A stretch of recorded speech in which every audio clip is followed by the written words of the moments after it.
Welcome to Notebook Summaries. Today, we're diving into the incredible history of Estonia. Now, this isn't just a story about dates and empires. It's a really powerful saga about a culture that just refused to disappear, and in the end, completely reinvented itself for the digital age. So that brings up a fascinating question, right?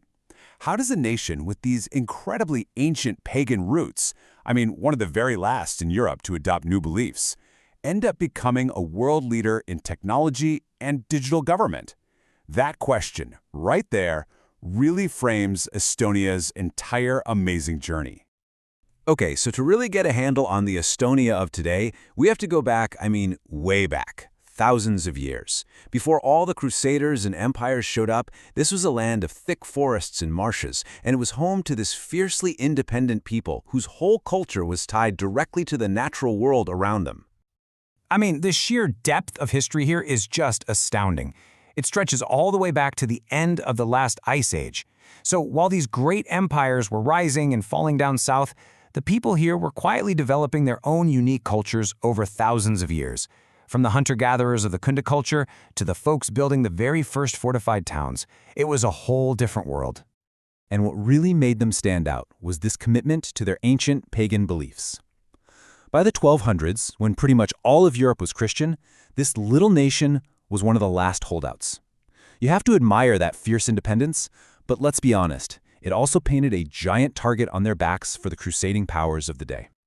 And that, of course, kicked off an era that would test their identity for the next 700 years. What followed was this long, complicated period of foreign rule, where one empire after another came in, conquered the land, and took over. And wow, the list of rulers really reads like a who's who of Northern European history. It started with the Danes, then came the German Knights of the Teutonic Order. After them, the Swedes took a turn, and finally the Russian Tsars. And every single one of them left their own unique mark on the place. But here's the thing.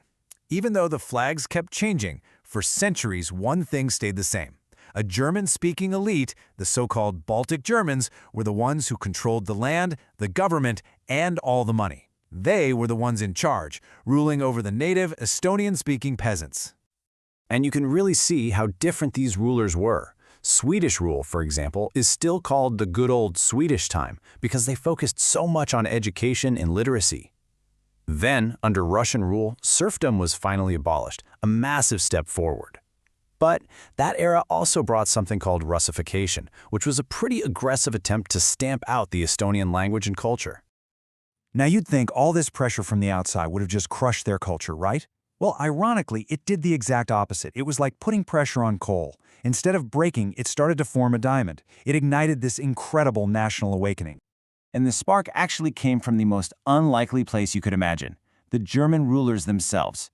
There was this movement called the Estophile Enlightenment, where educated Germans, who were really into these new European ideas, started to study and write down Estonian folklore and language. They kind of accidentally laid the groundwork for a national revival they never, ever intended to create. And once that spark was lit, boy did it take off in the 19th century. The end of serfdom gave people some economic freedom. The publication of their national epic poem, the Kalevipoeg, gave them a shared, heroic past to rally around. And then, and this is so important, the first song festival brought thousands of Estonians together, uniting them through their language and music. And that tradition, well, it's going to come back in a big way later on. So once you have that strong cultural identity, a political awakening is almost inevitable. Estonians weren't just content to sing about their culture anymore, they wanted to govern themselves. And this led to a brief, bright, but ultimately tragic period of independence. In the absolute chaos of World War I, as the Russian Empire was collapsing, Estonia's leaders saw their chance and they took it. They declared independence. Of course, declaring it is one thing. They then had to fight a brutal war against invading Soviet forces to actually secure it. And amazingly, they won.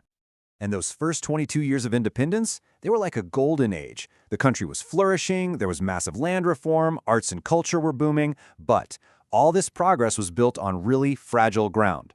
Because in secret, Hitler and Stalin signed their infamous pact, which basically handed Estonia over to the Soviet sphere of influence. The dream was about to become an absolute nightmare. The first Soviet occupation was swift and it was brutal. The human cost is just staggering. On a single day in June of 1941, more than 10,000 people, including a huge chunk of the country's political and intellectual leaders, were rounded up and deported to Siberian gulags, and that was just the beginning of the terror. So after decades of Soviet rule, which was only broken up by a horrifying Nazi occupation during World War II, Estonians found this unique and incredibly powerful way to resist.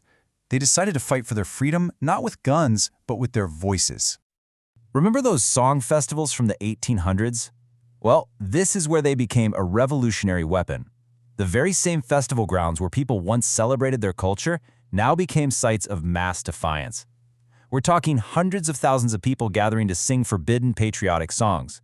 It was this powerful, non-violent rebellion that became known, fittingly, as the Singing Revolution.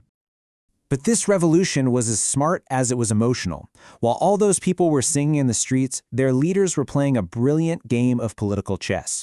They systematically passed laws to reassert Estonian control, they restored their language, and then, with perfect timing, during a chaotic coup attempt in Moscow, they made their move and formally restored their independence.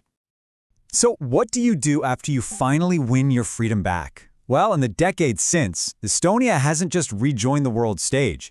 It's completely transformed itself into one of the most modern and forward-thinking nations in all of Europe. They moved fast to anchor their future with the West. They joined both NATO and the European Union, adopted the euro, and their focus on technology is so advanced that today, Estonia hosts NATO's Cooperative Cyber Defense Center of Excellence. That's a huge deal. And as a sign of just how modern they've become, in 2021, Estonia hit this remarkable milestone, becoming the only country in the world at the time to be led by women as both president and prime minister. It's just a powerful symbol of the progressive nation they've built.